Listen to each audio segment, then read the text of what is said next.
আও কিলাহুমা ফালা তাকুল লাহুমা উফফিন ওয়ালা তানহারহুমা, তোমাদের পিতামাতা দুজন কিংবা একজন যখন বার্ধক্য উপনীত হয়ে যাবে তখন তোমরা তাদেরকে উফফি শব্দ পর্যন্ত করিও না।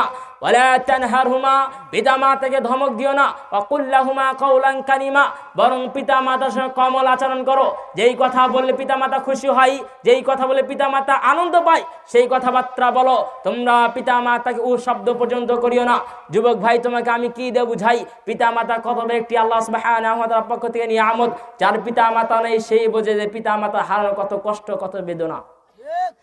আজকে তুমি আমি পিতামাতাকে পেয়েছি, পিতামাতা বেঁচে আছে, সেজন্য আমি পিতামাতাকে মূল্যায়ন করতে পারছি না।